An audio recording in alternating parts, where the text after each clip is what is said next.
Hi, to establish and maintain a classroom environment that is supportive of all learners, I think it's very important, the first couple days that you start with icebreakers and you really show students that building a connection and relationships with them is a high priority for you. And part of my artifact is uh, a rundown of introducing the syllabus that I made with a fellow colleague of mine at Michigan State, which I think is a great way of introducing class norms and rules. Basically, we give them some time within groups or buddies, depending on the design of the room, to list rules about classroom rules, norms, expectations, behaviors that they've encountered in the past, and which ones they felt worked, or which ones that actually were enforced by previous teachers, which ones they've had positive experiences with, negative experiences with. And I tell them that we're gonna, tally these all up and agree on a 5 of them for our classroom to be held up to, because as we've from what I've heard from other teachers and from my classrooms, that having too many rules, like a list of 30 rules, it's almost just too many.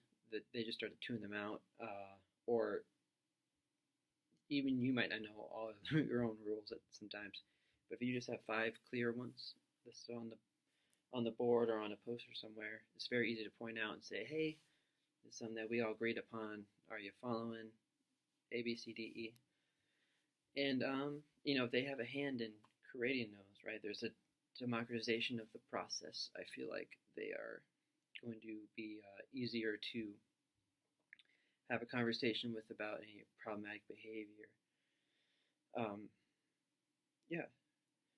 So the ideas I consider in that is, once again, that students feel they have a voice in the rules, but at the same time understanding the boundaries lie. So like, it's not a pure democracy, right? It's a constitutional monarchy, right?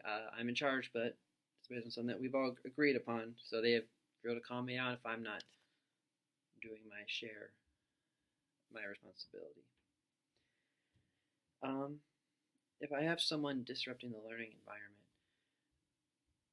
usually what I do is I first, I point to those norms and I say, hey, you're not showing respect to yourself or your peers or me.